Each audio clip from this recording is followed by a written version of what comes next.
Hi friends, எப்படி சிம்பிளாக ஒரு ப்ரேஸ்லெட் பண்ணலான்னு பார்க்கலாமா? இந்த ப்ரேஸ்லெட் செய்கிறதுக்கு உங்களுக்கு மெஷர்மெண்ட்லாம் தேவையில்லை. ரெக்டாங்கிள் ஷேப்பில் ஒரு பேப்பர் எடுத்துக்கோங்க.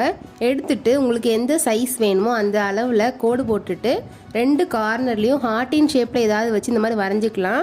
அதுக்கப்புறமா நான் எப்படி கட் பண்ணியிருக்கேன்னு பாருங்கள். அந்த மாதிரி கட் பண்ணிவிட்டு ஒரு ஹார்ட்டில் இந்த மாதிரி கீழேயும் இன்னொரு ஹார்ட்டில் மேலேயும் கட் பண்ணணும். இந்த மாதிரி குட்டியாக கட் பண்ணிவிட்டு இந்த மாதிரி மாட்டி விட்டுருங்க. உங்களுக்கு இந்த மாதிரி வந்துடும். இதுக்கப்புறமா சென்டரில் டிசைன் கொடுக்கறதுக்காக ஒயிட் பேப்பரில் ஒரு ஹார்ட் மாதிரி குட்டியாக வரைஞ்சிருக்கேன். அதை அந்த மாதிரி ஹாஃபாக கட் பண்ணிவிட்டு ஒரு ஹாஃபை இந்த சைடும் அந்த சைடும் ஒட்டிக்கலாம். அதுக்கப்புறமா சென்டர் அந்த மாதிரி எழுதியிருக்கேன். நீங்கள் உங்கள் ஃப்ரெண்ட்ஸுக்கு கொடுக்குறதா இருந்தால் BFFன்னு கூட எழுதிக்கலாம். இப்போ நான் உங்களுக்கு இந்த ப்ரேஸ்லெட்டை என் கையில் போட்டு காட்டுறேன். நீங்களே பாருங்கள் எவ்வளோ அழகாக இருக்குன்னு. இந்த ப்ரேஸ்லெட்டை நீங்களும் ட்ரை பண்ணி பார்த்துட்டு எப்படி வந்துச்சுன்னு கமெண்ட் பண்ணுங்கள். இந்த வீடியோ உங்களுக்கு ஹெல்ப்ஃபுல்லாக இருந்திருக்கும்னு நினைக்கிறேன். நீங்கள் யாராவது ஃப்ரெண்ட்ஸுக்கு கிஃப்ட் கொடுக்கணும்னு நினைக்கிறீங்கன்னா இந்த ஐடியாவை ட்ரை பண்ணி பாருங்கள். உண்மையாகவே சூப்பராக இருக்கும். இந்த வீடியோக்கு மறக்காமல் லைக் அண்ட் ஷேர் பண்ணுங்கள். முக்கியமாக சப்ஸ்கிரைப் பண்ணிடுங்க. பாய்.